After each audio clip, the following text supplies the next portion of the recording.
Interrupt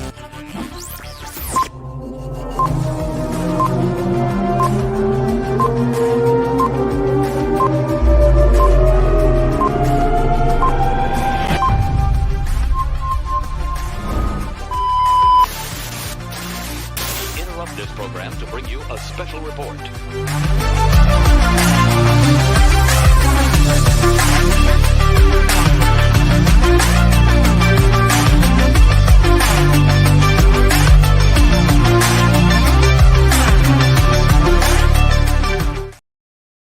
Hey everybody, welcome to What a Day. Happy Wednesday. I'm Joe WhattaDay Lowry. And with me is the president of Thursday Night, Mr. Phil DeCesare. Phil, how's your What a Day Wednesday going? Happy hump day, Joe. Very good. I've been looking forward to this all week, man. You know? It seems like a lot of people out there have garnered some interest and so forth. I see them strolling in on the stream right now, so that's good. So in case everybody's been living under a rock the last few days, we have a special guest tonight. He is the son of the legendary, what kind of word describes Harley Race? I mean, legendary Hall of Famer? Wrestling royalty, perhaps? Wrestling royalty. I mean, how do you introduce the son of a legend like Harley Race? But nonetheless, Justin Race, as seen on the dark side of the ring. If you haven't caught that on Vice TV, it's a must-watch. And right now, we're going to bring in Justin to the show right now. Here he is, Mr. Justin Race. How are you? Hey, Joe. What a day. What a day. That's it. Well, that's the most subdued what a day I've ever heard. It's been quite a day, I tell you. So this is great. First off, thank you for appearing on What a Day here on Money in the Pharaoh channel. It's greatly appreciated. You've obviously garnered a lot of attention since Dark Side of the Ring. I guess my first question basically is, were you notified in advance with Dark Side that they were doing a special on your dad? Yes. By the way, you guys were asking how to describe him or what to call him or whatever. Dad is a good way to do it. Oh, there you go. There you go. Dad. That's always a good three-letter word. Yeah. About a year ago, I guess it was, Vice contacted us. Okay. Me. And asked if they could discuss doing a documentary on my father. And I said, well, sure. What do you have in mind? I obviously want to know what. So a gentleman named Dave Hodgson came down from Vice TV, came down from Toronto, and met with myself and my mother. And we talked for hours. I mean, we went out to lunch and it turned in, we were almost there for dinner. Oh, wow. At the restaurant. And we kept telling him stories and he kept laughing, and we just kind of came to a mutual agreement that this needed to be done. Sure. Now, with the story of Dark Side of the Ring, were you okay with the way they showcased your dad and so forth? Oh, sure. I mean, everyone's got there's dark side, light side to everybody. Sure. No, I get that. Yeah. I mean, there was some. Rather than looking at it as the dark side of the ring being like the bad side of the ring, I kind of looked at it as more in the ring, your spotlight's on. Outside the ring, it's dark. Sure. And we were talking about outside the ring. Yeah. Excellent. Excellent. Now, we have people in the chat. We're asking them to ask questions. So as they filter in, we'll try and get some questions out there. If you're just joining us, folks, feel free to ask a question for Justin. Keep it respectable, of course. As we always say, chat rules are in effect. You know how social media can be, Justin. You might get some guy that's just going to come on here and say, hey, just ask you something so crazy. But you did share a couple of few. You did send me a couple of pictures, never before seen pictures. I don't even know which one to pick, but I'm just going to pick a random one here. I'm going to flash it. Throw it up there and I'll tell you what it was. All right. So I'm going to flash this one up here. Here's a good one. What can you tell us about this picture right here? That is the Osaka Palace or Castle, excuse me, Osaka Castle in obviously Osaka, Japan. Oh, wow. And interestingly enough, about 15 years or so, give or take, after this picture was taken, I actually went to school right outside of Osaka University. Okay. That's my dad, my mom, and language professor at Kyoto University. His name was Kimio Kotani. Oh, wow. And we met him he brought exchange students over to America every year. Sure. And he found out that Dad lived in Kansas City, and he wanted basically rescheduled the trip around coming to see my father in Kansas City with his students. Okay. And thus a big friendship began. In fact, a couple years after he started bringing the students over to America, we actually had them down at our lake house for a weekend, all 50 of them. Sure. Wow. And that just started a friendship that endured. Every time we went to Japan, he was the behind the scenes kind of tour guide for us. Okay. But he was a great friend. Excellent. Excellent. That's a great picture too, by the way. Mm-hmm. I do have a question from the chat from Ja Will. Oh, love Jay. I will. I'm sure you've had this question asked a million times, Justin, but he wants to know that did you ever think about becoming a wrestler yourself? Not really. My parents kind of kept me away from that part of the bit, and like from my father. First of all, father said, "Get an education, use your brain, not your body. You end up like me." And yeah, well, he was gimping around, by 40 Yeah. or so. Sure. But back then, Dad wrestled 300 days of the year, Right. and it was so hard on the family and so hard on his body Oh, sure. that they were like, let's go to school, let's get educated, and let's move on to the business So, world. so is that kind of a turn off for you, Justin, with him always being in pain or limping around? Especially like you said, he traveled 300 days, so he only got X amount of time with you and your mom. So Well, that's why we traveled so much. That was how right. you spend time with Dad. Oh, so you did But travel with him while he was on the road wrestling and yeah, so forth. Okay. I That's had kind of been to several different countries by the time I was 8, 9 years old. oh, nice. Nice. Yeah. Jason Moaning has a question. He wants to know, did you ever go golfing with your dad or any other wrestlers like Baba and Luger and all those guys? Yes, I did. I actually grew up on a golf course. Okay, was that a And planted question here? I feel like I just got played. yeah, really. So yeah, somebody knew me where I was. Yeah, I grew up right on a nice golf course, and that's kind of segues from the last question. My Sure. father used to tell me, play golf. You Oh, can there you do it go. till you're 90, and make a lot of money doing it. And of course, with my father being my father, I played golf, but I had to wrestle and play football and get all banged up myself because Oh, wow. Yeah.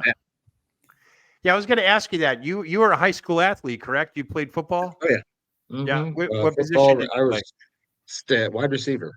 Nice. And Nice. then I was a state national champion wrestler several times. Yep. You have a I Yeah. name. actually wanted to be a pro football player, but I got hurt in a Okay. wrestling match, ironically. Oh, wow. And by the time I got to my freshman year of football, when I went to a scholarship, Division I scholarship, Sure. they said they X-rayed my neck. I broke my neck, is what happened.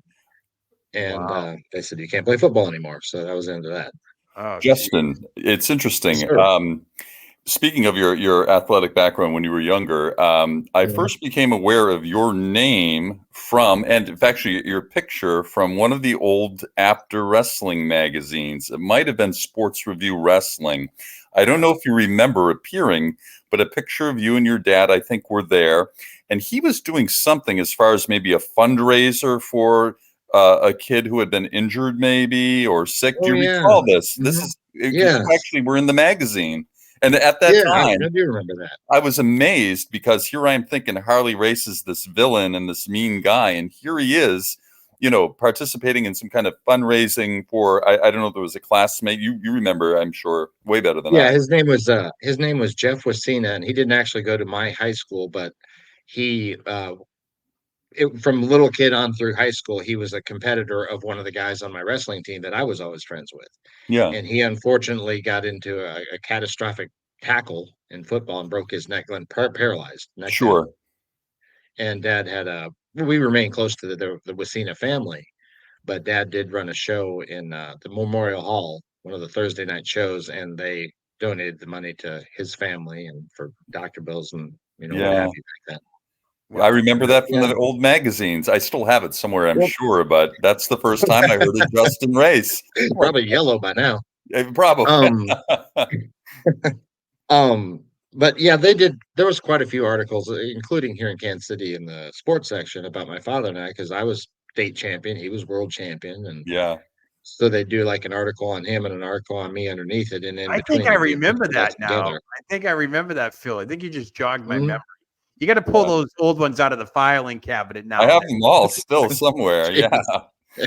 They're on microfiche somewhere. Yeah. You know, it's funny. My very first wrestling magazine, Justin, was from the summer of '81 or thereabouts. It was Sports Review Wrestling, and it was your dad and Tommy Rich on the cover.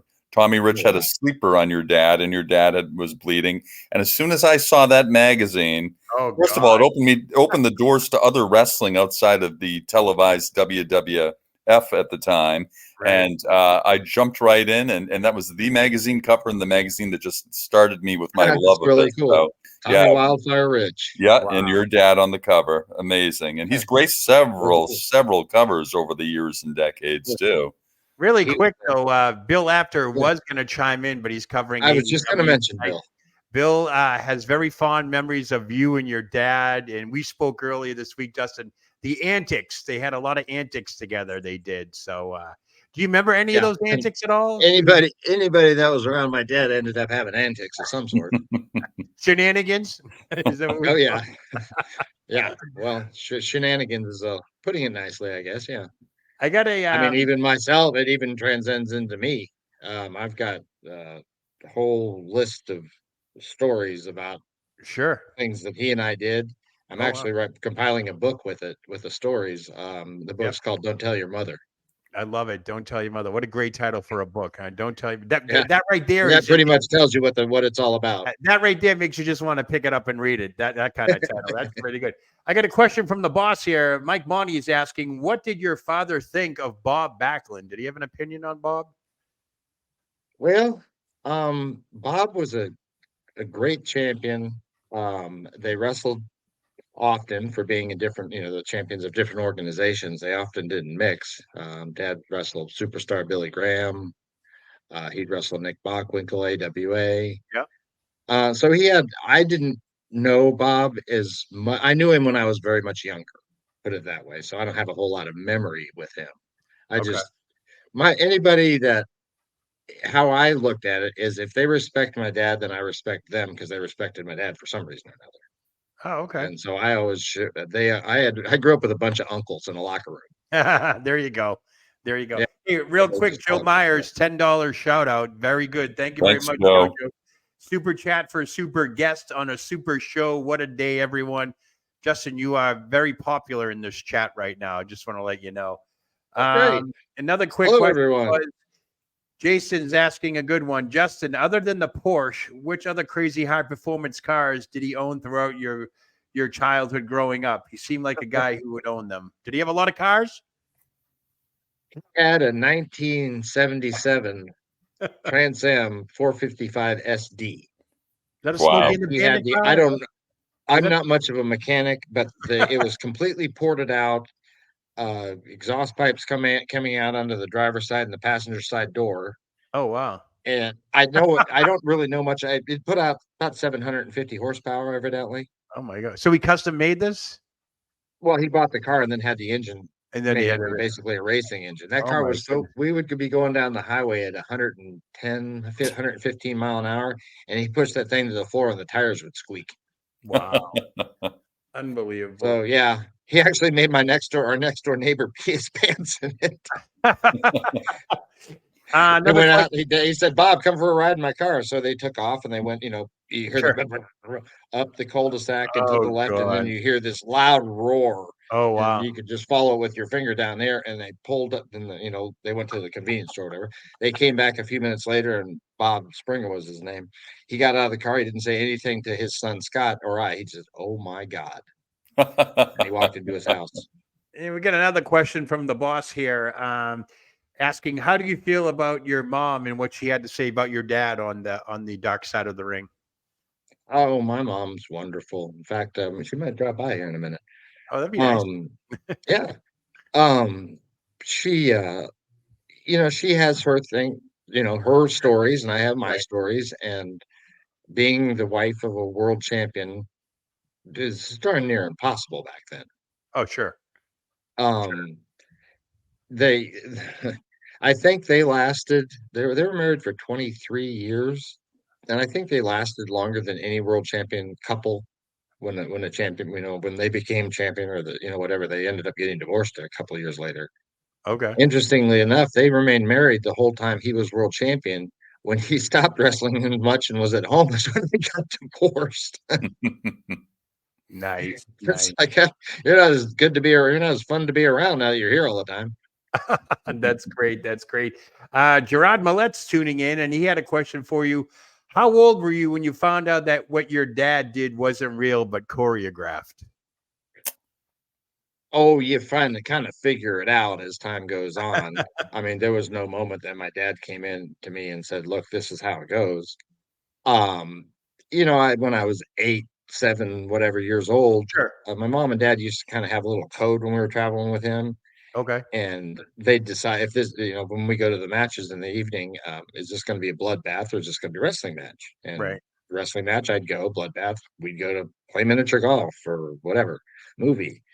But it doesn't always work that way. And you get see your dad getting hit over the head with chairs and blood flying everywhere, and I'd start crying, and my mom would have to take me out. And That's when you were real young, right? You said 8 or 7. yeah, so I mean, but after a while, you see all this blood in the chairs and this and that. And you get a Sure. little bit older, and you go back to the dressing room, and he's fine. You're like, well, wait a minute, and then so just kind Right. of figure it out. There was never a Yeah. moment. Yeah. Now, when you say the bloodbath, did he already know way beforehand that this match was going to be a bloodbath? I mean, sometimes. Well, I I mean, mean, you go ahead. could kind of it was kind of indicative of who he wrestled with. I Right. mean, if he had a match with Abdul the Butcher, my mom and I went to the movie. I think everybody bled when you. Yeah, I think everybody bled. Even the ringside fans bled when Abdullah the yeah, Butcher yeah. wrestled. There was So I more get that. blood Yeah. flying than the hospital. But Wow. but if he was, if it was Flair or one of the Funks, or although they got some pretty nasty matches going, Sure. sometimes, and like I said, they weren't always right. They tried, if I wanted to go and he was wrestling Right. someone reasonable for me to go, it doesn't mean that they didn't get a little out of hand. Sure. And Dad No, I was, understand. when I say out of hand, Dad was a ring general. Right. Everything that happened went according to how he wanted it. Okay. And kind of interesting, So he was the he'd be boss. wrestling guys and things Yeah. would get out of hand and get a little bit off of where he wanted it to go or whatever. So Wow. he'd put them in an armbar or headlock or whatever and lean down close to their ears. They don't Yeah. piss me off. Right. I read a And story about him. He was in a tag team match in Japan with Brody, and Brody must have been laying in the kicks or doing something. But I think your dad caught him like in an ankle pick or said something, and he leaned over and said, "Frank, slow down. We can do this the easy way or the hard way." And Brody behaved for the rest of the match. So yeah, yeah, So real quickly, we were on tour and with Japan and with Brody once, and he used to wear his sweatpants and he pull them up to around his knee, yeah. back in the day. So I started wearing my sweatpants and pulling them up. And Dad looked at me, Frank, what the hell are you doing to my son? Look how uh, he both look like hobos. I'm like, I think it so was cool. I got another question from the chat. Nicholas Davis, Nick, thanks for chiming in here. Justin, who inspired your father to become a pro wrestler? Do you know who inspired him, or Oh, the Zabiscos Stanley and back Waldeck? in that day. I Yeah. mean, people like that he ended up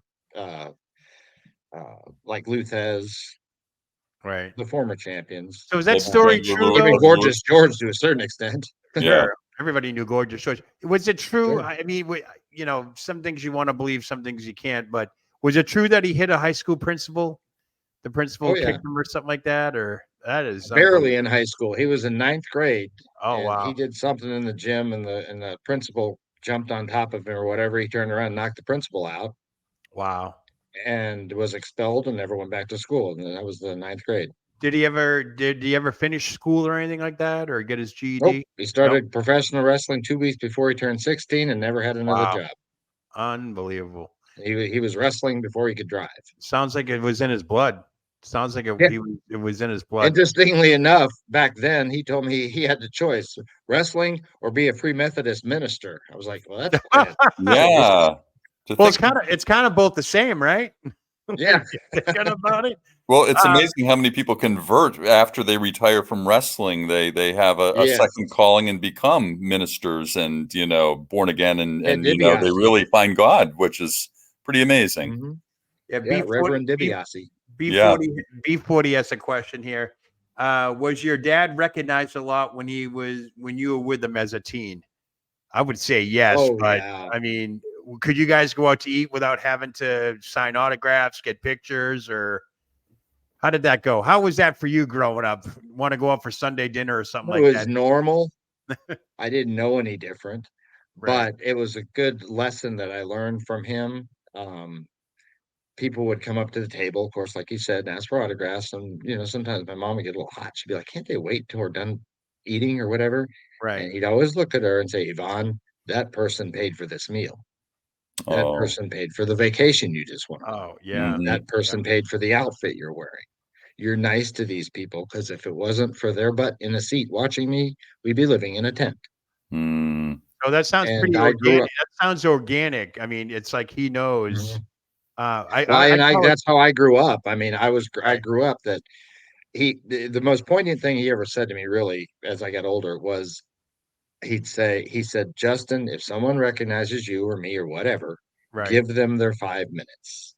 Yep. Let them ask their questions. Let them tell you what they saw when they were with their father when they were 10 years old or whatever, watching me on Saturday. He said, give them their 5 minutes because of the pain, the butts and seat Sure. thing. But Sure. um, it's 5 minutes they'll never forget. Right. And I have the honor of had met in my life, very senior, high level politicians, CEOs of companies, and this and Right. that. And it's really an honor to watch a powerful person like that melt back into a little boy, the Oh, yeah. nostalgia, just for a Yeah. moment. I It's remember your dad when I was with my yeah. dad on Saturday morning, and this big, powerful guy kind of just turns into a little boy in front of me for a second. It's really quite Yeah. cool. That's It's the more of an power of honor for me to meet them than it is for them to meet me. But I we try to do tell them, no, the honor, pleasure is all Bill, mine. we do that every Friday night. Wrestling Remembered. We melt back into that kid. Absolutely. It's a great place to go to, man. I'll tell you, it Yeah. really Yeah, is. yeah. Now, Justin, did you accompany your dad on the road to some of these meet and greets and autograph signings that came in, later on in his life at all? Mhm. Yeah, I was there. I mean, Yeah, well, the best I could. By then, I had my family and my career, sure, and so I couldn't be. It wasn't like when I was a kid, just go everywhere with him. sure, yeah. I met your But dad yeah. in April of 2016, I believe. He came up to Massachusetts as part of a larger show. Mhm. And I got to spend just a couple minutes to say hi and everything, and I videoed it, and it was just great. He signed a picture, of course, and I think it said, well, it's Harley Race, and I think it's an 8-time world champion, and it might have said Oh, the wow. greatest wrestler on God's Best, green earth too. I was going to say he signed often. He signed Best in Sports. Oh yeah, That's okay, cool. yeah, That was Nice. his Nice. moniker, so to Now, speak. sure. Justin, I want to share another picture. This one I kind Oh, of like as never before seen, correct? That you know of? uh, throw it up there. Not that I know. I mean, like It- I said, sometimes I'll get sent a picture from fans yeah. that I don't even remember it being taken. And it is at our house. Yeah. Okay. And I'm So like, where did they get this? here's Go one that ahead. I like. Here's one I like right here. This one's cool. That one right there. Oh wow, That is a I don't great see that anything. shot. is classic. I've never seen that either. I mean, how old were you Oh, in this hello. picture, Justin? I was 12 years old. That's June 10th, 1983. Oh, The Yes, night wow. he won the seventh world title against yes. Flair in the Kiel Auditorium in St. Louis, Missouri. My goodness. And look at you holding the 10 pounds of gold. What was that like? That is like the most prestigious belt. Well, it was the seventh time, so it wasn't necessarily new, but it was. Well, it's the first I was time for old. me looking at this picture. So, Well, I mean, but by that time I had reached the age where it really meant something. I mean, he had. I spoke before. He didn't. This just wasn't all of a sudden happen. He worked for many years, and he'd wrestle Flair or the Funk brother, one of the Funk brother, whatever, right. and trying to get that seventh win. And he'd try, Sure. and it'd come to that close, and he'd lose, and that closer, and they'd get counted out, disqualified, what have you. So that was one of the coolest nights of my life, Sure. really. I I mean, it recall was. just going back to the after magazines. Of course, like Phil, I became a Yep. fan in the summer of '81.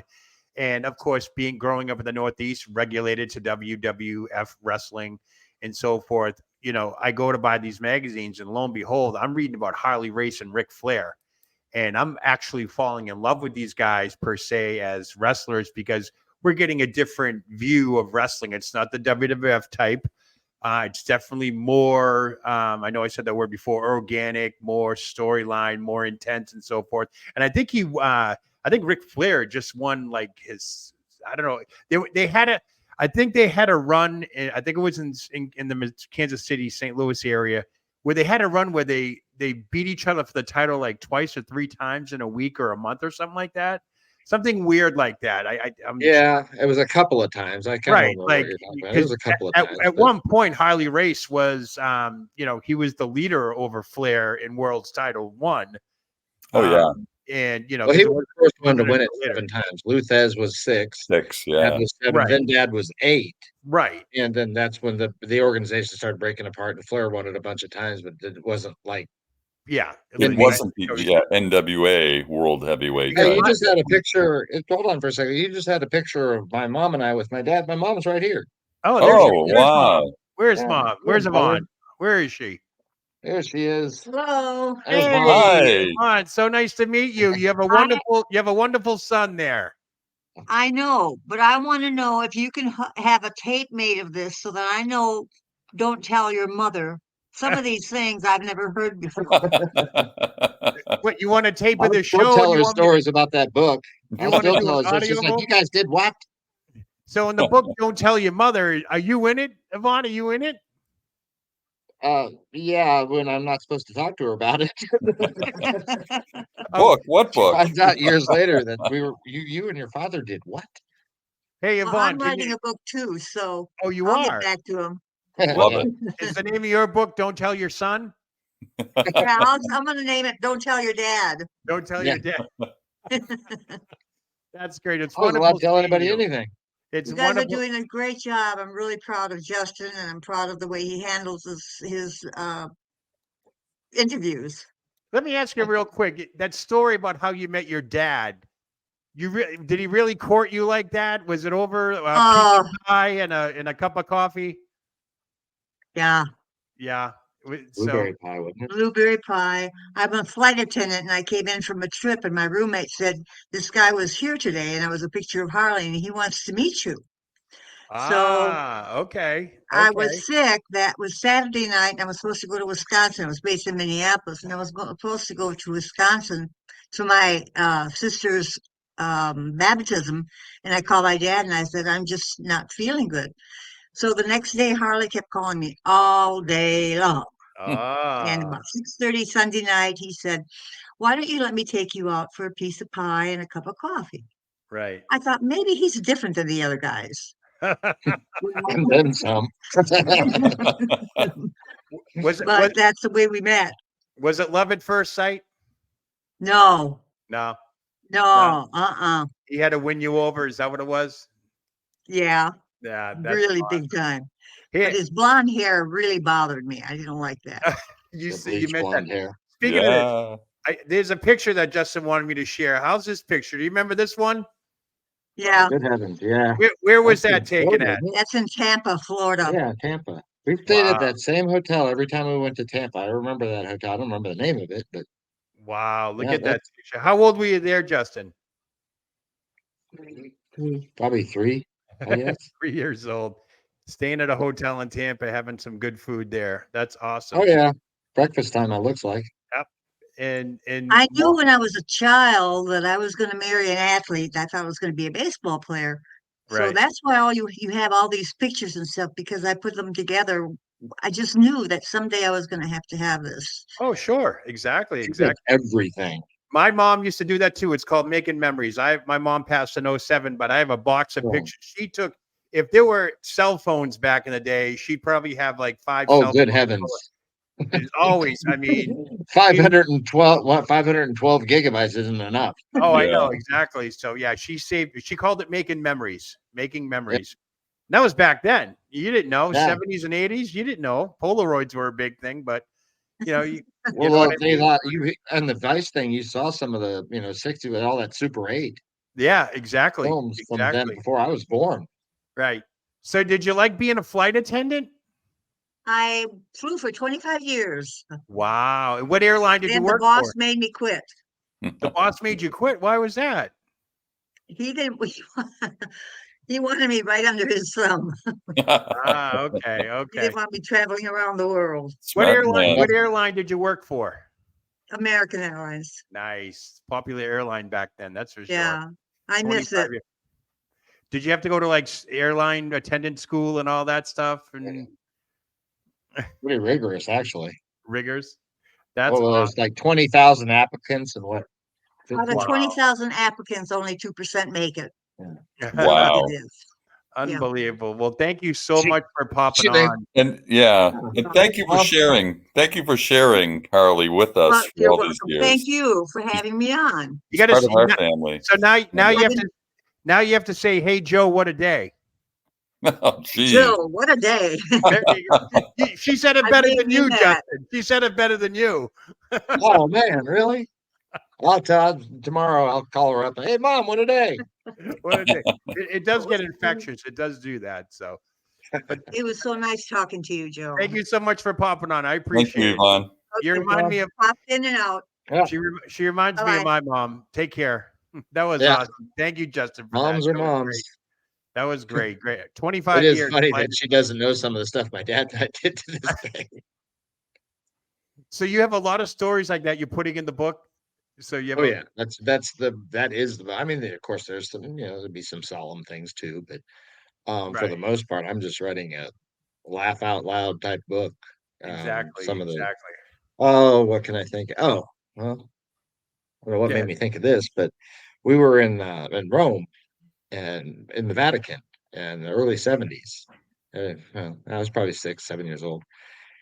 And we're, walking around in the Vatican, and we were in the area where back then, I don't know how it is now, but back then you couldn't take pictures of things because they don't Yeah. want the flash bulbs and whatever Oh, affecting this, yeah. decades or centuries old stuff.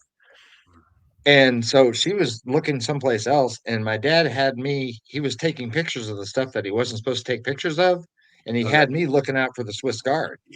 Dad, Love it. no. All right, take it. And so he took a whole 36 rolls or whatever, 36 picture roll In of the stuff in the Vatican. Vatican that you weren't supposed to photograph. And after he got done and we went to find my mom, he looked over, don't tell your mother. No. Oh, okay. Oh, he was that type of dad. That's awesome. That's awesome. Mhm. So, how old were you then?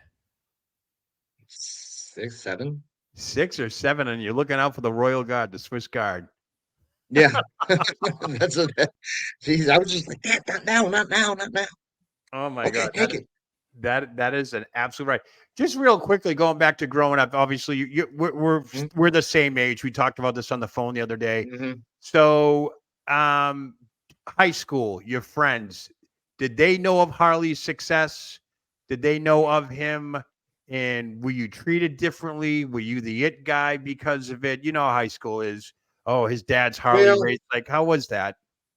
I was fortunate enough to be in the same school district with a lot of the same friends from second grade on through Okay. graduating high school. Yep. So all the kids that grew up with me, dad was my mom and him were the mother and dad that made them chocolate chip pancakes after a sleepover Oh, wow. or a steak the night before. They just were, they were the fun parents. Everyone Sure. came to my house and they had a lot of fun with my father. As we got into high school, of course they understood who he was, but he wasn't that. I don't want to say he wasn't that big of a deal, but it wasn't that overwhelming or anything for them. It's Right. just Harley. Is your dad in town? No, he's gone. Oh, all right. Sure. They did play jokes often on new kids that would come into the district. Right. As we were older, in high school, they'd tell them about who my dad was. Oh my God, that's his dad. Yeah, you don't want to go over there when Harley's there. Play him up to be all this mean guy and stuff. And we'd so one time they'd be on their way over and they said, well, we're gonna go by Justin's house and his dad's there, so just be real cool, okay? And he'd walk in, he'd see my dad and about pee his pants, and dad Oh, would give him that God. promo look and what are you doing here? And then start bursting out laughing. All the kids, all the friends would laugh and they'd be like, we're just kidding, he's a nice guy, don't worry about it.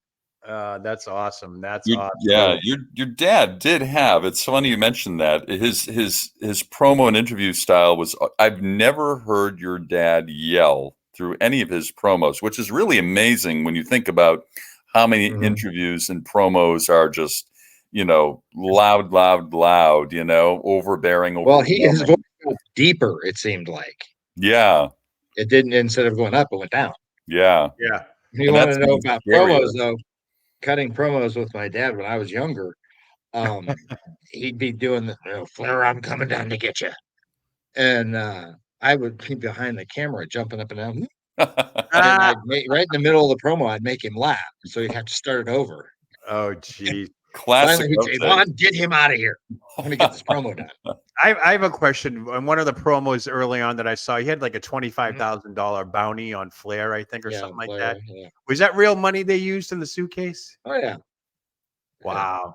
I always wondered, like, was it fake money as a kid? Like, oh, is that real money that they were using? So I wasn't sure, but Well, that's- often, like back then, I don't know how Hollywood does it now, but when they had to show an enormous amount of money or a big amount of yeah. money or whatever, they just go to a bank and put some collateral down, say, here, we're going to use this for 5-6 hours and we'll bring it right back. Here's the collateral for it, and whatever.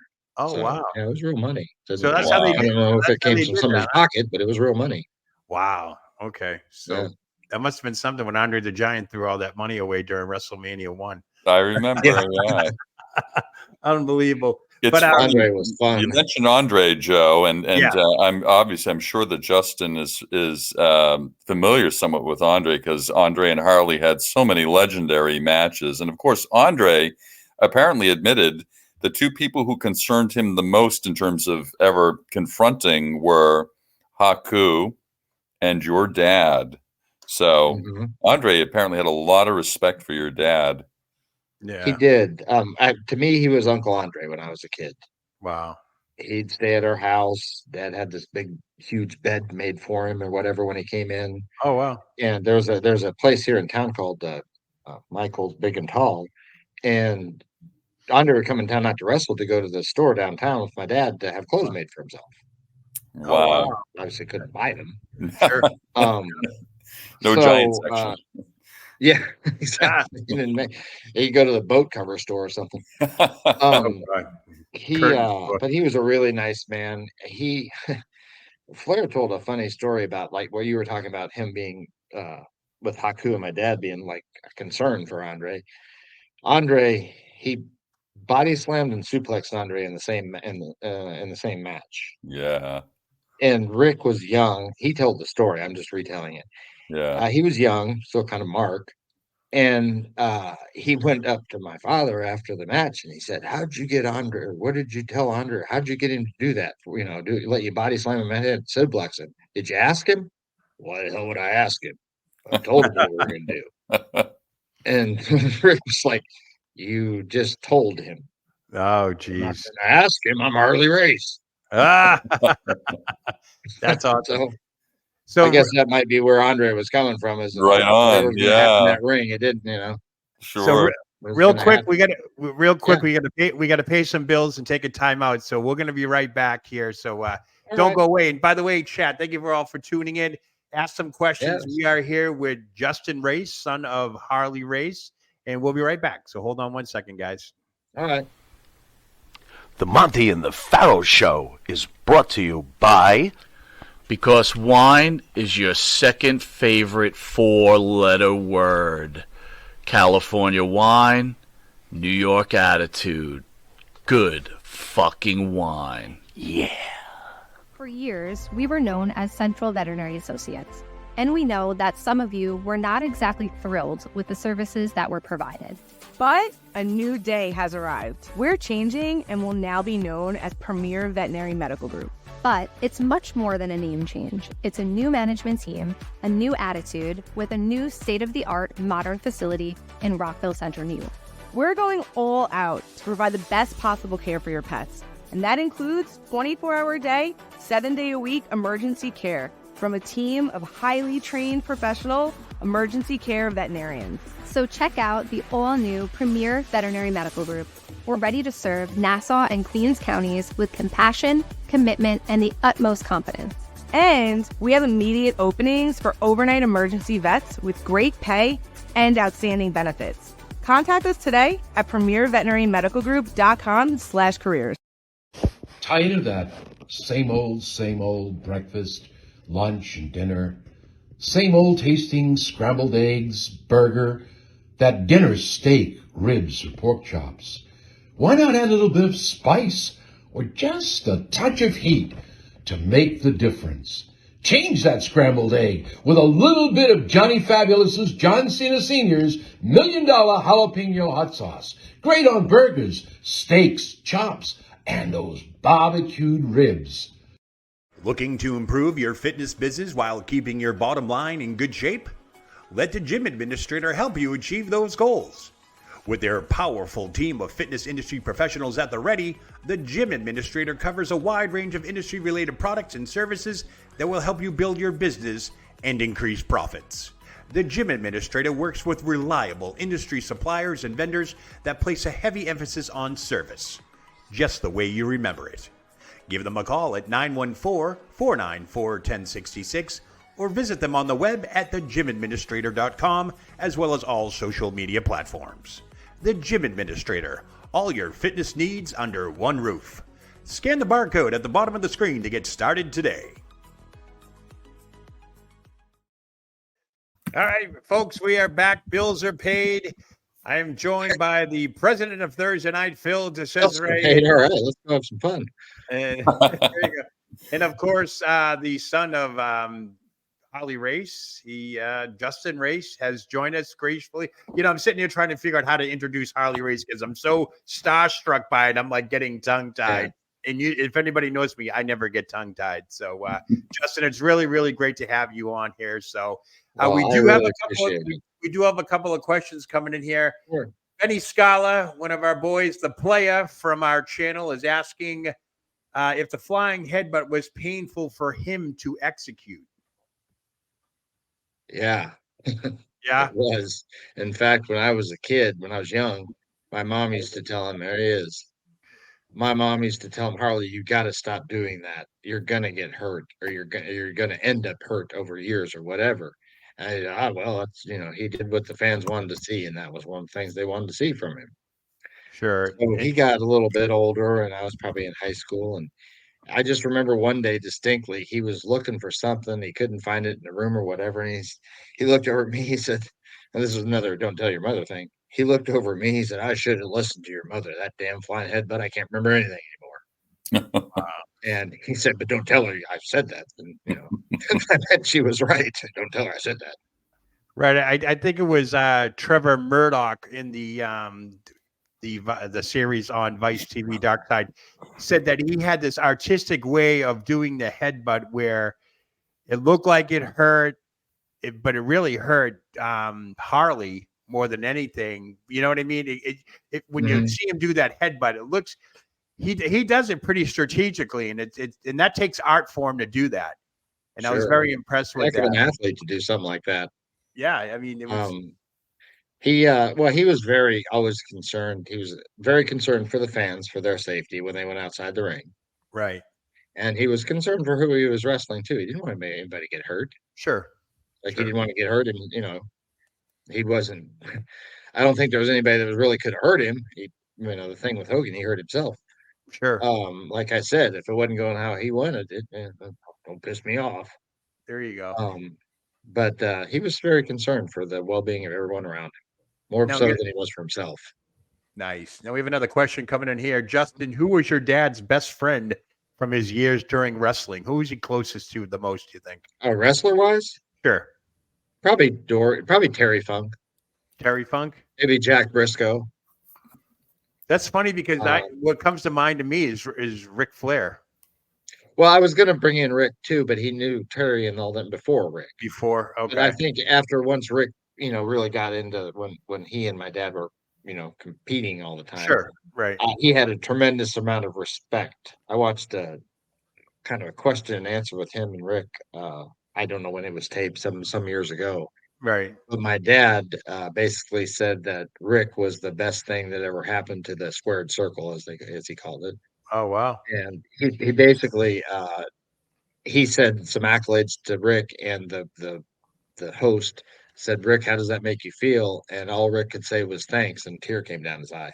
Yeah. Oh, wow. Yeah. And he didn't really say anything, and the audience finally realized that he was so choked up he couldn't talk, so they just gave him a standing ovation. Wow. incredible. That's absolutely incredible. You know, you mentioned Terry Funk too, Justin, and Terry Funk also owned a Trans Am back in the day, and loved to race around Texas and every other place too. I wonder if there was ever a battle of the Trans Ams, and well, my parents lived in Amarillo, Texas, but that was before I was born.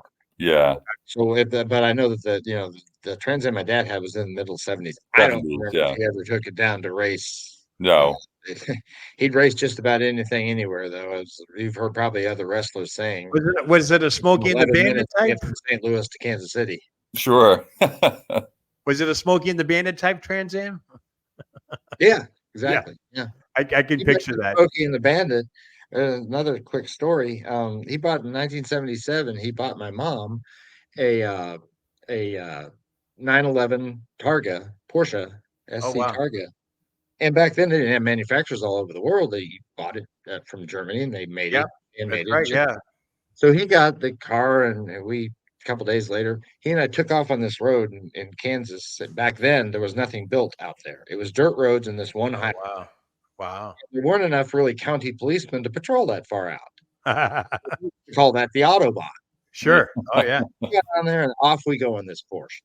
Oh, my God. Police officer at that speed, what are you going to do? Yeah. So we blow past, and then sure enough, we come up, and then like a Smokey and the Bandit style. Oh, wow. These cars, nose to nose across the freeway or across the highway, and guns drawn over the hood. The guns drawn? They drew the guns? Oh, yeah. They were drawing the guns and everything at us. So he slows down finally, and they kind of put a semicircle, like 10, 15, whatever cops come walking up to the car, and they all have their hands right there on their hip. Oh, my goodness. One of them broke out. He came up, looked down into the driver's side of the car, and Mr. Race, do you have any idea how fast you were going? And my dad said, well, the speedometer was pegged at 150. That's amazing. Not trying to hide anything. And the officer said, sir, you were going 163 miles an hour. Oh, he's 13 miles per hour. So you were tripling the speed limit. And my dad said, 163, heck, I was letting off. I saw you. So you're telling him you were going faster. Wow. So he said, well, officer, it's a new car. I'm breaking it in. And the officer said, well, now that the car's broke in, the speed limit is around 55. Sure. And would you mind signing some autographs for the guys? So he got out, and he signed autographs, got back in, and we turned around, came home, no ticket, no nothing. And he looked over at me, don't tell your mother. And I never did. Had another nowadays. I don't know what kind of a penalty you get for taking a 7-year-old on a 165 mile an hour car ride. But the kid would be taken away. The ticket would be astronomical, and it's such a different world. Child services would be in your life for a long time, I think.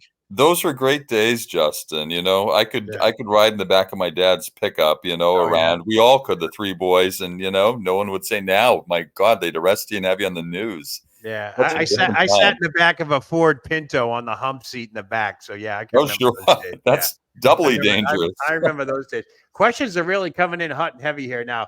Maria Davis wants to know. Maria Davis, by the way, is the what do we call her? She's the first lady of pro wrestling. I want to say queen every time I think. Okay, she's the first lady of wrestling. Maria Davis has a question. Justin, did you ever take your dad to school date? Oh yeah. Oh yeah. Yeah, in fact, I mean, you take your dad to, there was the father-son day. There was show and tell. You brought him for everything, right? Yeah. Well, he'd bring the belt in, let all the kids wear it and hold it and this and that. The first time I ever actually, not my dad, but the first time I ever had to do the 3 to 5 minute speech, your first time in elementary school, whatever. Sure. I did mine on Rufus R. Jones. It was supposed to be on a co-worker of your father's. Who was a big wrestler around here, too. Rufus R. Jones was a big wrestler around here. I'm in Centerville, Iowa. I'm in Centerville, Iowa, and that's all they talk about is Rufus R. Jones coming to town. I'm like, wow, okay. Yeah. He's the one guy that my dad would headbutt, and they'd kind of look at each other like, who hurt more? Oh, wow. He had a hard head, too. You have an interesting story, too. I think it involves Rufus R. Jones. Did they own a bar together? or something? Well, Rufus owned a bar. Rufus owned the bar. And there Kind of, we call it Midtown area, toward Kansas City, downtown. And yeah, there's Dad was in there eating. You have a story about that too, right? When somebody tried to rob the bar. Go ahead, tell that story. It's a cool story. All right. So my dad and I are there having dinner, and two guys come through the door of the place, and one like stayed at the door so people couldn't get out or in, and the other guy started going table to table robbing people. Oh wow! And he came to Dad, and give me your watch, your wallet, whatever. And Dad, from a sitting position, Dad was left-handed. From a sitting position, went up, hit the guy so hard in the jaw that both jawbones clicked off the side of his head. He hit him so hard. Oh man! Of course, the guy went down. How does that happen? And yeah, I didn't know that was possible. The guy went down, of course, out. He picked him up and he walked toward the guy at the front door. So, if you're going to shoot me, you're going to shoot your friend first. Oh, geez. And threw him into the other guy. They both rolled out the front door of the restaurant onto the sidewalk. Yeah. He grabbed the bag and put it on the bar. He said, "Folks, come get your stuff." And he sat back down and finished dinner. That's unbelievable. And of course, told me not to tell my mother. I was going to say, don't tell your mother. You can end every story with that. Every story can end with that. Yeah. But that's why she's still so amazed at some of them. She's like, "You guys, what? Oh my God, your father." Her favorite thing to say was Harley when he was acting up. There's an interesting question here about B40's asking it. I heard Harley hated Jerry Lawler, especially for beating Andre and editing a tape of him and Harley wrestling to make it look like Jerry beat him. Do you know anything about that? Oh, rumors. I don't know. I think I think it's true, but a lot of those guys didn't get along inside or outside the ring. Sure. You can't dance with everybody, the business. Right. There's pro football players that they want to knock the guy out, tackle him or whatever, the quarterback during the game, but then they'll go out and have a beer together afterward. Right. And there's pro football players that don't get along. Wow. So it's just kind of natural in a competitive combat sport that you're going to have some people you just don't like. Well, I was going to say you can't dance with everybody, so that's usually the case. Exactly.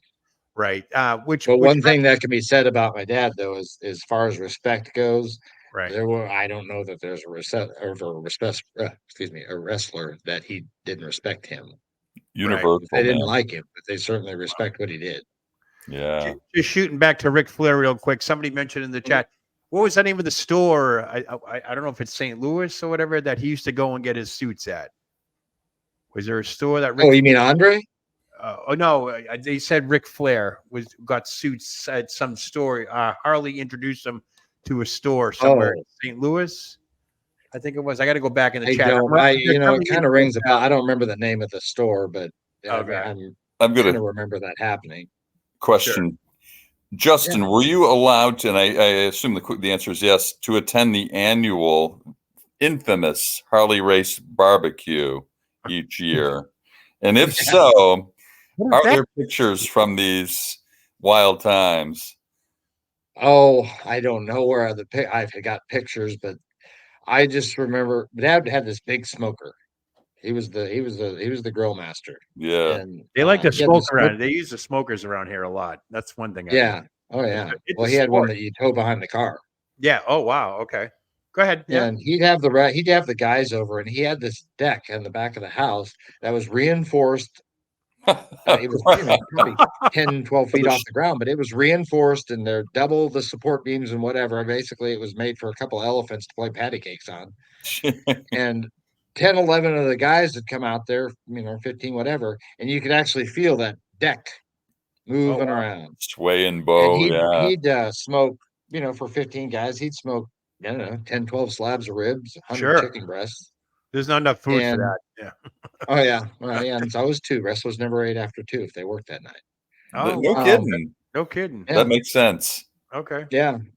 But I got to write that down. So afterward, you'd be in the house going in a linen closet to get a towel or something, and you'd find a plate of food in there. The guys would go and make their plates and go hide them in the house and then go make another plate because they were afraid that he was going to run out, which he never did. He had more food than they could possibly eat. That is you'd find this moldy chicken, ribs plate like 2 weeks later, it's like, oh my God, these guys.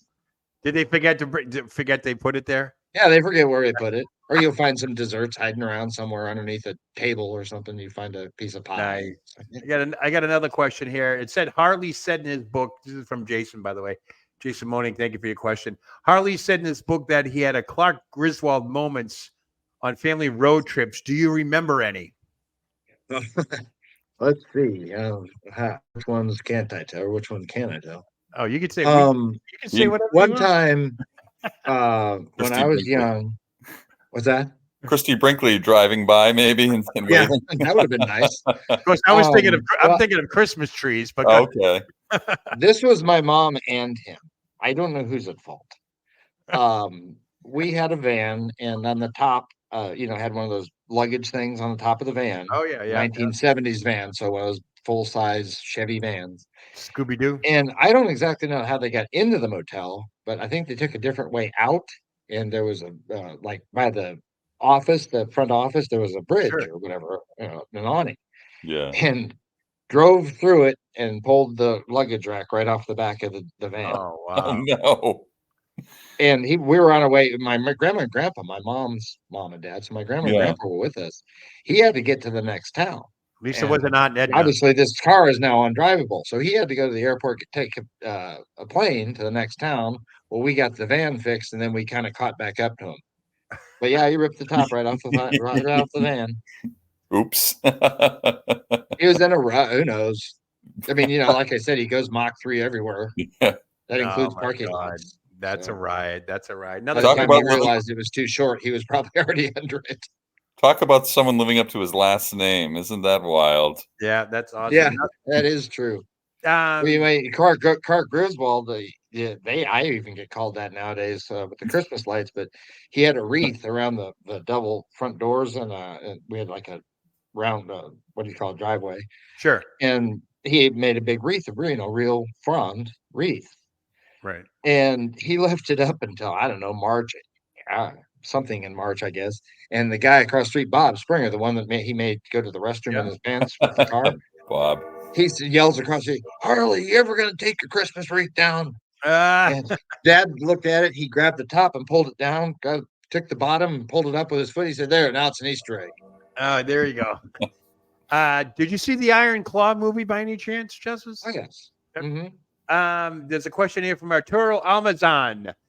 It says, what do you think of the portrayal of your late father, Mr. Harley Race, in the Iron Claw movie? How did you think that portrayal went?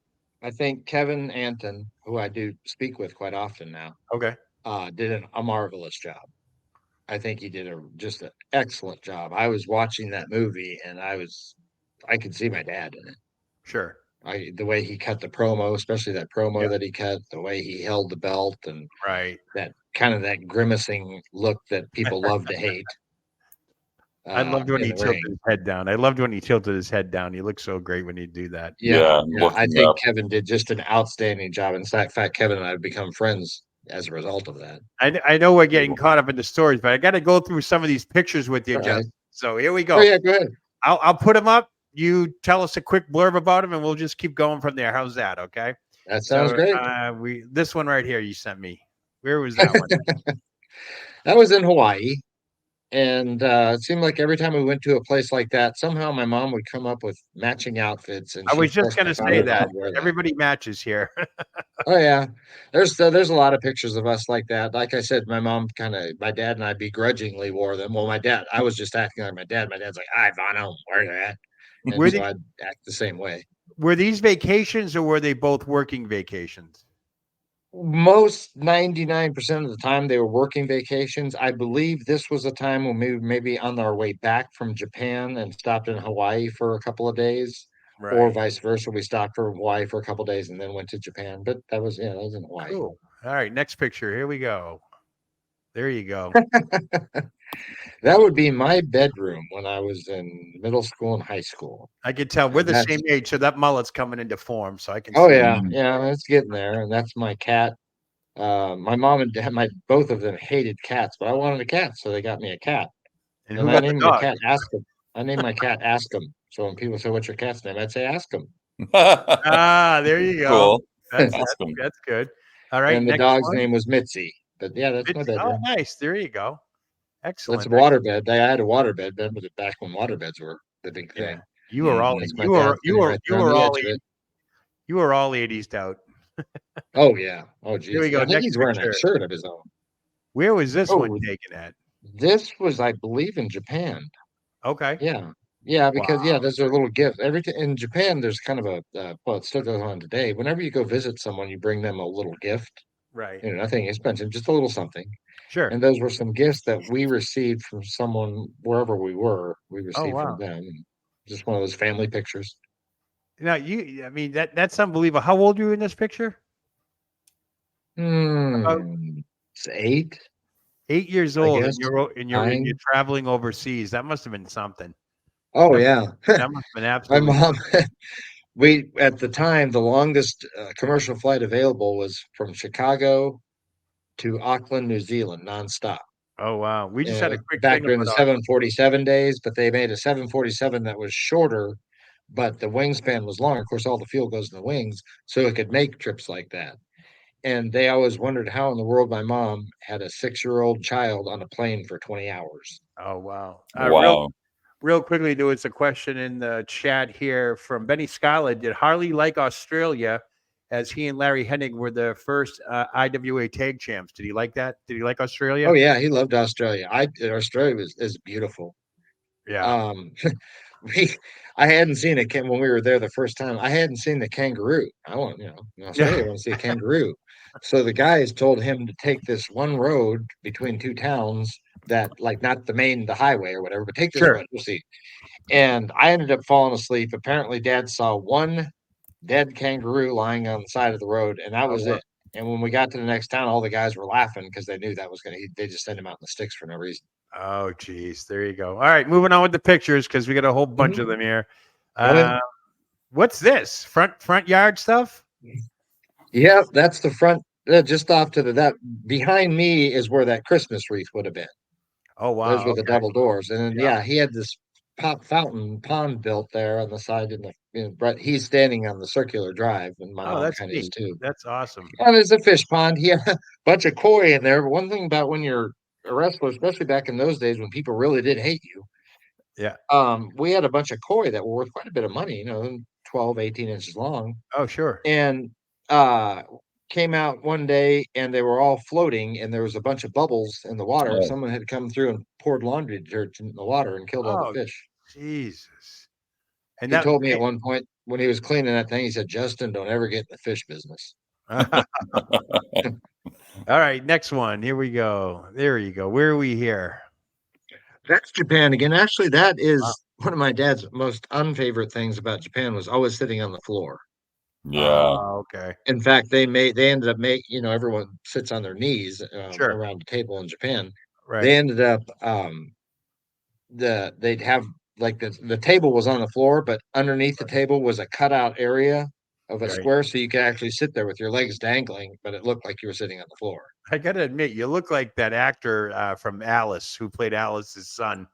It was McKeon, Nancy McKeon's brother. Yeah, was it Philip McKeon? Philip McKeon?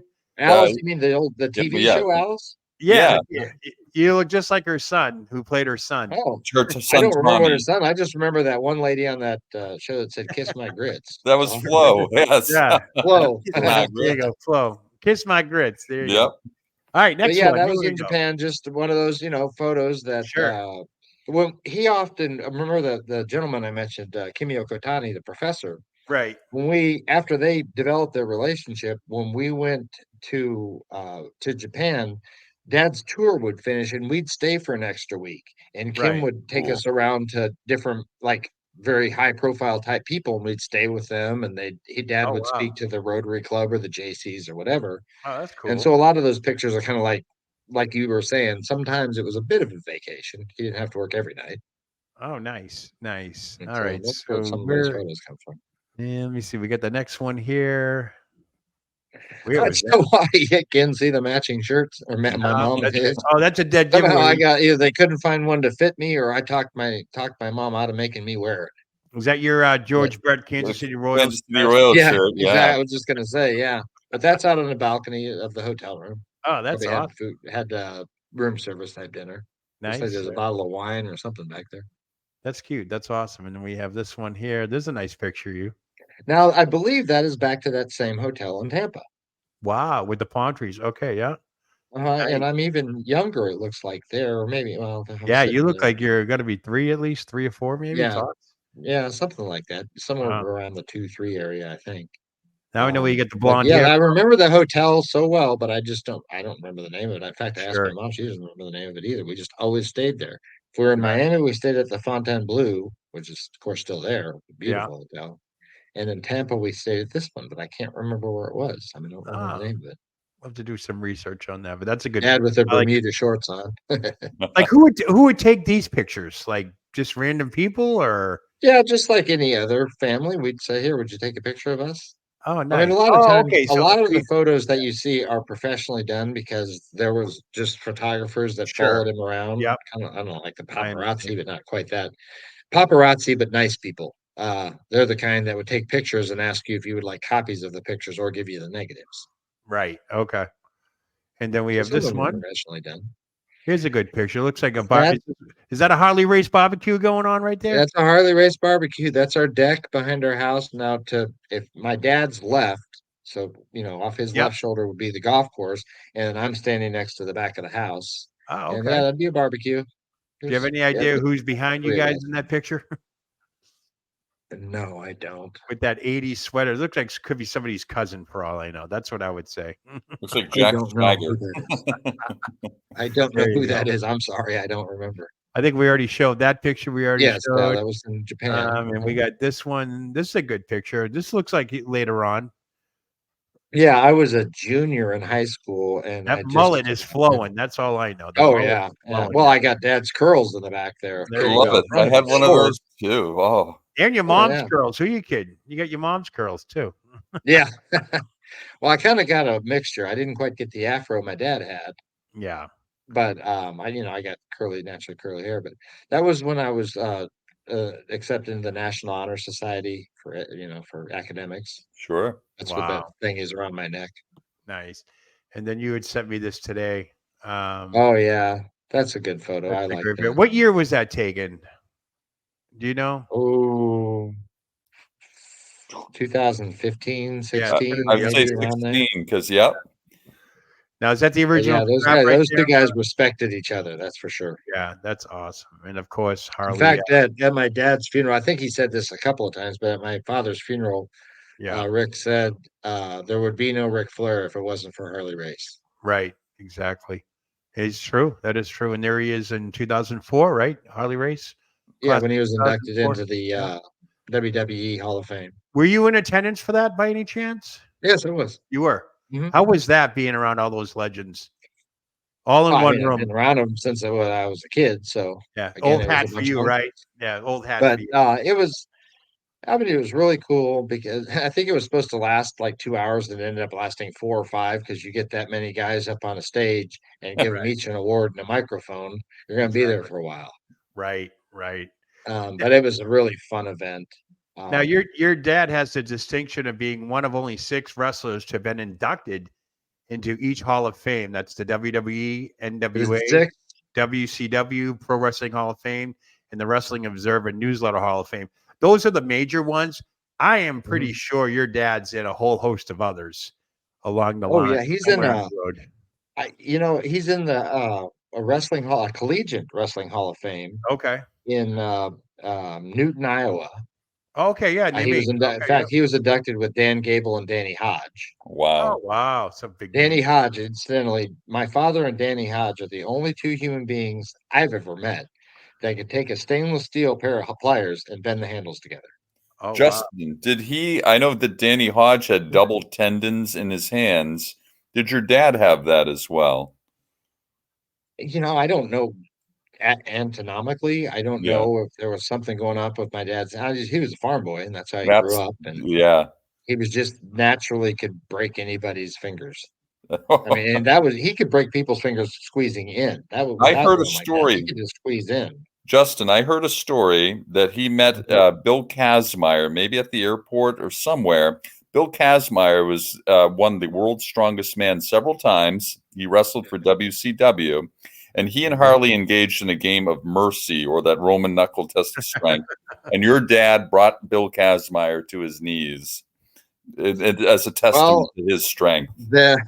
The guys knew about my dad's hands. Yeah. And they figured this guy was pretty strong, but they knew still that it didn't matter how strong you are, you're beat Harley. So they ribbed this guy into going over, he met my father actually in the dressing room, and he went over, and Dad's got, of course, a cigarette in one hand, and he pokes it.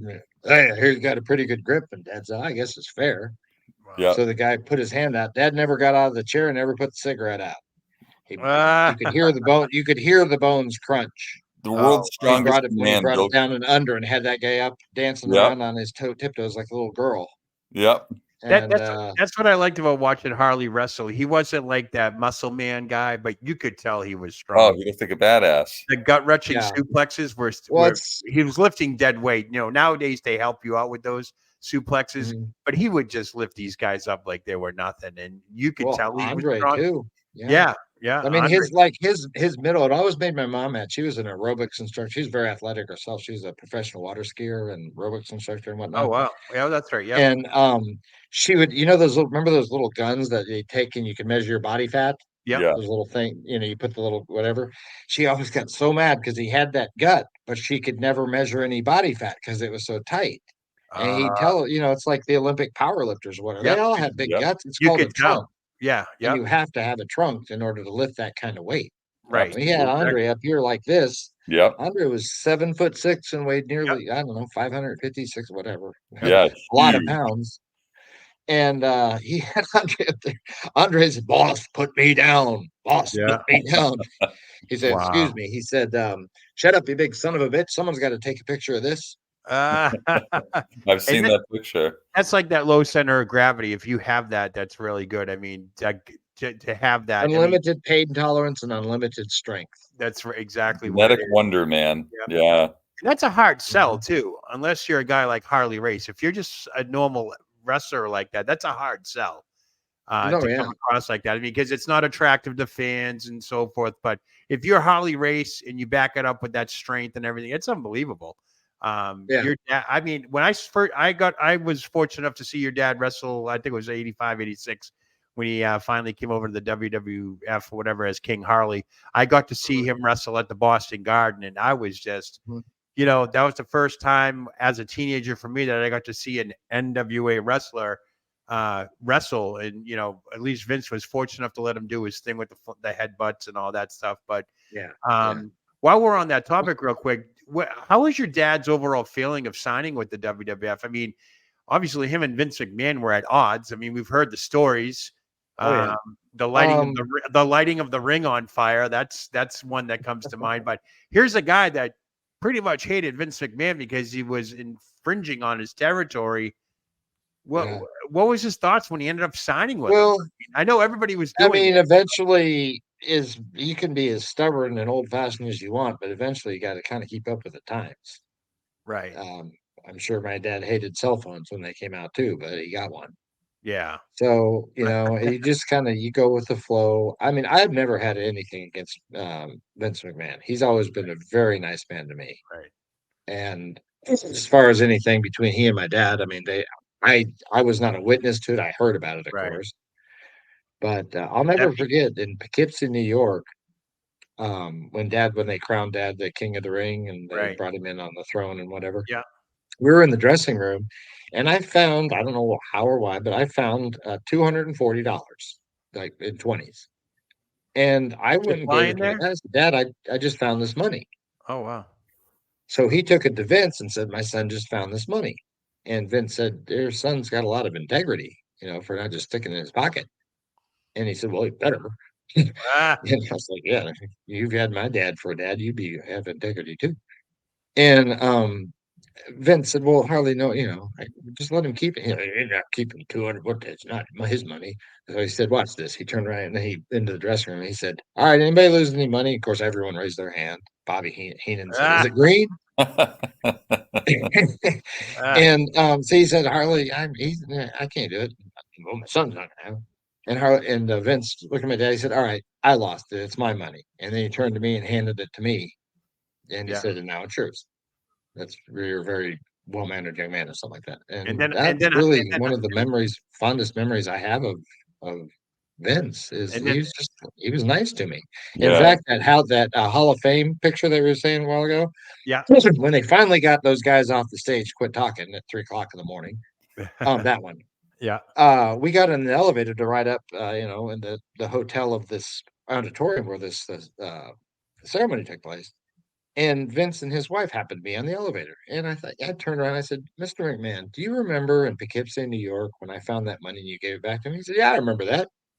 Oh I wow. still hope you're as well mannered as you are now as you were then, but it better be. But yeah, he remembered it. Yeah. So I Now don't, I did don't know Harley if turn to that's you when you had the money and says, "Don't tell your mother"? oh yeah. Oh well. He didn't want me to have it, so he knew that my mother didn't want me to have it. That's so. As Harley, now towards the end of Harley's time here on Earth, did he die of lung cancer? Is that what I read? Was that the Well, he main cause? had lung cancer, Okay, but he wasn't in any type of shape to be able to go through treatment for it. right. But it wasn't a horrendous, stage 4 type deal. Okay, He had lung cancer. Well, he got pneumonia. And unfortunately, if I remember correctly, the pneumonia was behind the lung cancer, so they couldn't treat the pneumonia because the cancer was in the way. okay. And so there was really nothing they could do. Was it a quick thing, or was he sick for a Oh, long time? no, it lasted for a while. Yeah, that's too bad. Yeah, it strung out. I mean, the last thing I really remember my dad like being, I guess, there Right. um, was he was in, excuse me, he was in the hospital, and I was standing next to his hospital bed, and I just laid down and put my head on a still big old chest even then. And I put my head on his chest, and I kind of was crying. I mean, he probably could feel me shaking, and I just remember him. He couldn't talk, or he didn't, you didn't know if he was there or not. Right. Mm. Right. But he put his hand up on my back and he patted me on the back, and I knew that Wow. he knew that I was there. And Of that's the course. last. That was pretty much it. Did he Oh, pass? Did he pass away then? Right then there? Well, Or? no, it's been another day or two later, but Right, but he that was the was last out time. of it, whether medication or sick Yep, or whatever. I But he was. understand how that goes. That Yeah. was the last cognizant thing that he ever did with me was pat me on the Wow. back and basically, I'm going to be okay. You go on. And how did that make you feel? Comforted at the time, but of course, then when he No, passes away 2 days later, you're wishing that maybe one more of those times could have happened or right. something. No, I totally get that. So it's like I've been at the affected that moment, way too. it meant a lot to me. Two Sure. days or 3 days later, when he actually passed on, then that moment even meant more to me. Right. Exactly. And a lot of people don't get that moment, so you're very lucky to have that. So Yeah. Oh, yeah. that's I thank God every day that at least I got that moment with him. it's sure. poetic. It is. There's a beauty in it, I think, too. And Yes. just for him Well, to do that. he had crossed his finish line. Hold on, Yeah. man. Right. Yep. He did everything he ever wanted to do. He accomplished everything he ever wanted to accomplish. He's one Yep. of those few people, like he told me, that did exactly what he wanted every day of his life, Yep. and never had another job. And he just, I don't want to say he was waiting to die, but he except for maybe like watching me become a success or Sure. seeing my family, he did everything he was here on earth to do, Right. and I don't blame him. I And mean, some that's what people aren't, and that's some that's people for aren't sure. right. Some people aren't fortunate enough to have that. So Mhm. that right there is a comforting thought that he lived his Yeah, life. well, and I knew when I was young that these were shoes I wasn't going to fill, Right. But and you're at least. filling them in other ways though. You're carrying along Yeah, your yeah, yeah, story and exactly. I'm you doing know, what he asked me to, which is use my head. yeah, Yeah. I exactly. couldn't play football, so I Yep. went into business. So real quickly before we wrap things up here, because I know we've been going for a while. A new book. You're Go writing all a night, book as far as now. I'm concerned. You're writing a book, correct? It's obviously Don't Tell Your Mother. A lot of antidotes in it. Do you have a date that it's going to be out or anything like that? Or I'm hoping before this calendar year. I'm okay, really pushing for that. right? Of course, I'll let you know, Sure, yeah, but definitely, I'm hoping that like when books are either released in the spring or Christmas time, right, before exactly. Christmas. So I'm Nice. hoping to get there before Christmas. So, can you tell us one more little antidote out of that, maybe? Don't tell your just mother. so many things, so many come to my mind. Oh yeah, And especially with going through this last year with Vice, seems like every time someone says something, it reminds me of the story of my dad. Oh sure. He was just so, for a quiet, big, what do you want? Just a quiet, big man. He had so many funny things that he said that if you just had to be there at that moment, or you Oh yeah. didn't have to be there, but just you had to pay attention. You remember the old financial firm E.F. Hutton? Oh Yes. yeah. Yeah. And their tagline and their commercial, they said, well, my broker's E.F. Hutton, and E.F. Hutton says, and everyone quiets down and listens. Yeah. And if when Yeah. E.F. Hutton talks, people listen. That's how my father was. He never said anything, but if he did, everyone shut up Right. because it was either going to be hilarious or full of wisdom. Right. That's called wry wit. Yes. Yeah. You definitely So had. I'll tell. I came to mind. In the 70s, do you remember the Jeep Wagoneers back then? They had that switch in the glove box, and you could turn it on emergency, the red button in the glove box, and it made all four tires pull at the same time, like a tank. Yeah. And I mean, they were like a tank. They had to weigh 10,000 pounds. Yeah. Well, he had one of those. Flair liked it, so he sold it to Flair and bought a new one. And we were in somewhere in the Carolinas in Flair's neck of the woods, and we left the arena that night, and Rick was in front of us, and he stopped at a stoplight. My dad pulls up. He looks at me. I wonder how powerful this thing is. So he pushes the bumper, touches the bumper of Flair, and pushes Flair through the stoplight. Oh boy. Just, tires squealing, smoke going everywhere. Well, of course, the police officer saw. So he comes, right up behind him. He thinks he's going to bust two crazy old guys or him. He didn't know what he was going to do. And he out gets Rick, out Rick gets, and out my dad gets, and the guy realizes who they are. And oh my God, he's on the radio, not calling for backup, calling for guys to come just to get autographs. Awesome. And so we were there for an hour or whatever, signing autographs and this and that. And we got in the car and took off, and he turned to me and said, "Don't tell your mother." And that was probably his quote for me of my lifetime: "Don't tell your mother." You sounded like you had a very wonderful experience growing up with your dad. Obviously, you guys it was animated, that's for sure. It was animated. You were very close, it seems, because I know when my dad said, "Don't tell your mother," that means it was a bond. Don't tell Yeah, your mother. yeah. So it's the man code. Well, and he expected it too. I mean, he wasn't just Oh saying yeah. it. I mean, he Yeah. with the promo look, with the eyebrow and the whatnot. Don't tell your mother.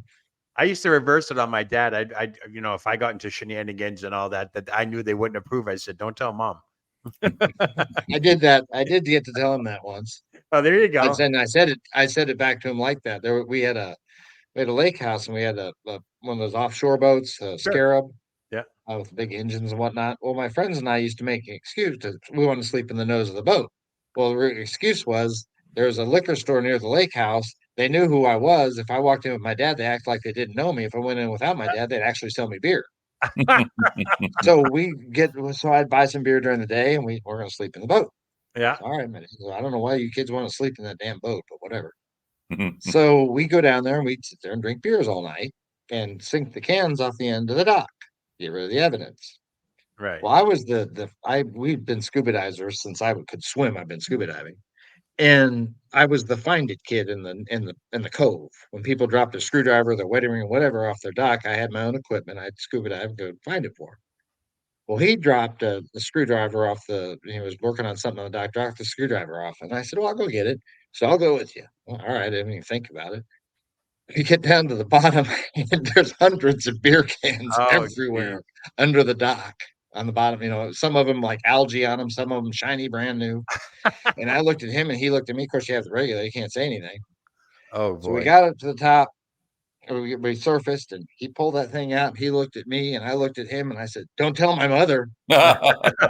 Role reversal. I love it. Yeah, that was the time that I got to say it to him. That is, and he didn't. That was one of those things that she found out recently, I think. What do they call that? The time frame for that is expired, right? Statute of limitations. Statute of limitations. Yeah. I used to get like that when I got older. Statute of limitations here. It doesn't count. Yeah, really. That's can't so get mad now. That's awesome. Sounds like we were it was blessed. going to affect me. It already did. Yeah. Old school dads are the best. Do you still have like some of your dad's memorabilia, like his plaque for the Hall of Fame and so forth? Do you guys still have that? Yeah, Cool. a lot of it's in a museum. Yeah. Oh, is it? Okay. I at his school, I look at it as I've seen it all my life. It's Sure. the fans that Yep. need to see it. I don't need to. I mean, I know what that 10 pounds of gold looked like. I hauled it around for him and tried to carry that big Halliburton case, that metal case that he carried as a wrestling bag, and I'd try to carry that. I don't know how many times Oh, I wow. nearly broke my toes dropping that thing on my feet trying to Uh, carry it for him. that's awesome. But Justin, yeah, I've grew up with it. I've seen all that. I've had it in my home. It's now it's time to let the fans see it. was Yeah. the belt The fans actually touch about it, 10 really. pounds? The belt? Oh yeah. It was The- really 10 pounds. Shoot. Yeah. oh yeah. Oh, yeah. Well, what that was just the 10 pounds of gold was the center. There was still the placards of the 4 countries: Australia, Mexico, Yeah. Japan, and can't remember the other 4th country. Canada? Around it. Was it Canada? It might I have think it been. was. Yeah, you're right. Yeah. Yeah. It, But you one of know, the that belt, if you've ever noticed the globe on the belt that they used for many years, I think they got a new one now. Yeah. I was just gonna say what you The say. Go ahead, say it. the one that had the globe on it, the protruding, it was a stainless steel and Yeah. it had a dent in it. Yeah. If you ever notice when you see pictures of like guys with it, you can tell by the shadow that there's a Yeah. dent in it. That dent was from when Ric Flair hit my dad over the head with it. Oh, wow. You dented the That's belt. where the dent came from. That had to hurt. My dad's hard head, or well, stainless steel. I guess he won. I think Kind so. of. Yeah. Except that he could never remember where anything was anymore. That's putting your literal stamp on the sport right there. There Yeah, you go. yeah. It was in your head, I man. believe that. In fact, now that I think that that belt is in a museum, and I think it even has a placard that says where the dent came from. Oh, nice. Awesome. That is really cool. Well, I want to Yeah. thank you, Justin, for coming on. I Oh, know thank you so much. we've No, been I chatting appreciate for an it. hour and a half here, and I figured Oh, we were going wow. to go a little Yeah. bit longer tonight. We had a lot of questions from everybody in the chat. No, I'm great. You know, that's one thing I try to do, you know, and especially in this last month or two. People, when you send something off to someone, you don't expect to hear back. And Right. I do my best to read almost every comment that I Sure. get. Right. And if nothing else, I give them a thumbs up. Some people will tell me some very dramatic stories about their life and how Right. watching wrestling got them through it and whatever. And I'll spend some time and write back to them. Anytime you want to talk to me, feel free, my Facebook or whatever. Yep. So it's an honor for me to take his legacy and keep it going. Well, it's an It's an honor for honor for us. me. I mean, it's an Well, honor for us for you sharing these unbelievable I really appreciate stories. that. But again, as I say, I we could go on for I love to talk about my dad. I respected my dad. He was, who was your hero when you were a kid? Oh, my dad. So it's, I never tire nor ever, if I have, like he said, if you're not bleeding to death or on your way late for work, give them their 5 minutes. Right. And I will take that to my grave. Good karma, man. Yeah. That is good karma, and he had a very successful career with that mentality. So, Yes. it's been a pleasure for us. Integrity. I'm sure I Yeah. speak on behalf of Phil. Oh, an honor.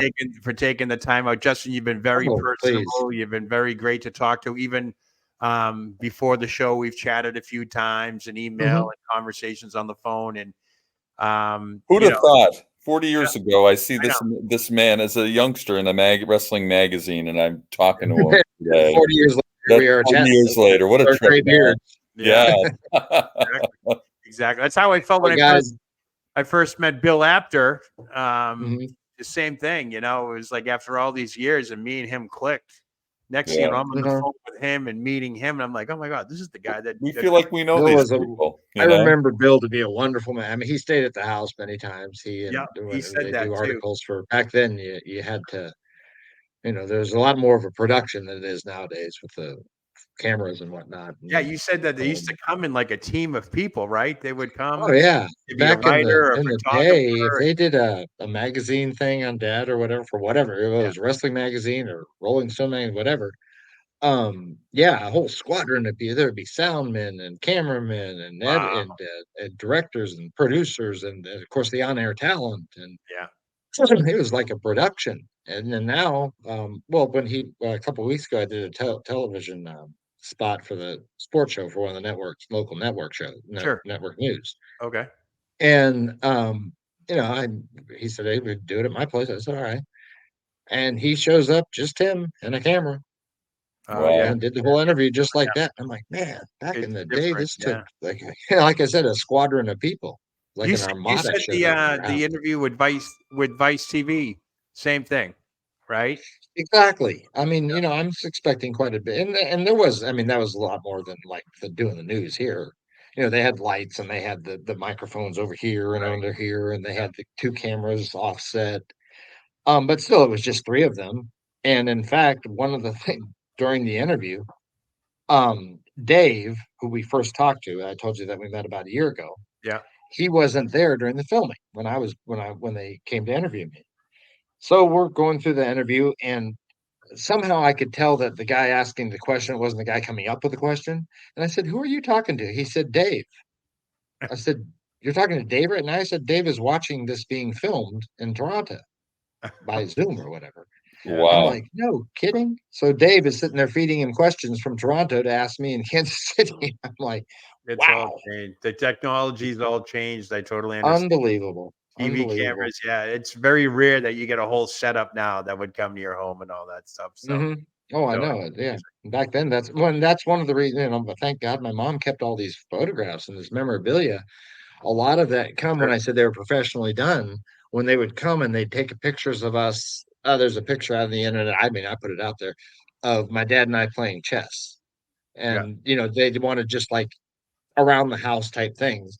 And I captioned that the picture that they have of my dad and I playing chess is that the funny part about this picture is my dad didn't play chess. It was just like one of those around the house moments that they said, Right. "Go sit down at this table and act like you're playing chess." So all these photographers would come over and they take these hundreds and hundreds of pictures, like the guy on the side of the football field with a big long lens and just running off photos just to get that one perfect shot. So they get done with these interviews and you've got hundreds and hundreds and hundreds of Sure. pictures that they didn't use or whatever. And then, "Do you Yeah. want these?" My mom would say, "Sure." So we just have boxes of thousands of photos. It's a And a lot of generation. them That is professionally definitely a done. generational thing. It's like I said earlier in the show. My mother took pictures. Mhm. There was a camera in every room, like a Kodak Instamatic, whatever it was, Polaroids on Saturday Yeah. night. The Polaroids. And now there is a camera. There's 4 cameras in every room. If there's 4 people, everyone's got a phone. Yeah, Yeah. there you go. Yep, the age of technology. Yep, that is something. But Justin, thank you so much for coming on the Oh, you're show. so welcome. Really appreciate it. I You know guys we are keep great. saying goodbye. Like I said, we could do this for I hours. know. Cool. We keep going. Yeah. One more story. One more Just to let you story. know, when your book comes out, we're definitely going to have you back on because we're going to Oh, be that'd be great. Thank you. I wanting to talk appreciate about the that. book. So keep me in your And it Rolodex. was Phil. It was nice to meet you, by the way. Justin, you as well. Such a pleasure, man. Super Yeah. Yeah, cool. it's been an honor for me as well. I This is really great. And Yeah. also thank your mom This is for not popping on. work for me. This is I wouldn't rather be any other place. There you go. And thank your mom. You got to Oh, I thank will. mom Oh yeah, for coming she's on. That fine. Thank was you, great. Vaughn. Yeah. Yep, she's great. She's I great. will. That was fun. So that's going to do it for us here with What a Okay. Day on behalf of Phil DeCesare, the God president of bless you Thursday guys. Night. And of course, Harley Race's son, Justin. What a great guy. He's got a God new book bless coming all. out. It's coming out soon. He's still writing it. Hopefully it's almost done, but don't tell your mother. I love that title. That to me just says buy it right That's there. I don't want to absolutely. give any of the kids out there any ideas though. Yeah, there you go. So, and I want to thank everybody Listen in to the your chat. parents. I Right. always you got to thank everybody in the chat because they were rocking and rolling. They were asking questions. And Yes, thank you so much, we all of you have out a there, good fan base whether here. you submit a chat or not, or a question or not. Thank you so much for being here. Yep. Love talking to you. Hit me up on Facebook. I will get back to you. It might not be that day or whatever, but I'll get back to you. But it I'll was try to great. answer everything. And if you're not doing it tomorrow night, you can tune into this channel for wrestling's hottest game show. The 30 is taking place, and All you can right. see myself and Phil DeCesare and a couple other jabronis that go at it. It's a wrestling game show. Believe it's the only right. wrestling game show. I'll So take you up on that. Yep, you want to Hey, check and tell that Bill out. after I said hi. Next time I want to talk to him. Bill wanted me to ask you. I'll just ask you right now. Is it okay to give him your phone number? Sure. Okay. He asked me that last night. I meant Yeah, to tell please you do. that. But Absolutely. You have he it. So go, yeah. apologized. He's covering AEW. He wanted me to like move my show, and I'm like, I can't move it. I can't move it. You know, so We've been advertising this. He was gonna try and pop on, but he will. We'll get together. Maybe us three will do something in the future. And That'd we be can go out great. I'd love to and see all Bill that again. stuff. I know my mom would love to see Bill too. I mean, Oh, there you go. great Excellent. guys. Yeah, she has great things to say about your mom as well. So that's awesome. Yeah. All right, folks, that's All right, gonna do it guys. for us. Guys, have a great one. I'm Be Joe well. Lowry. As always, what a day. What a day.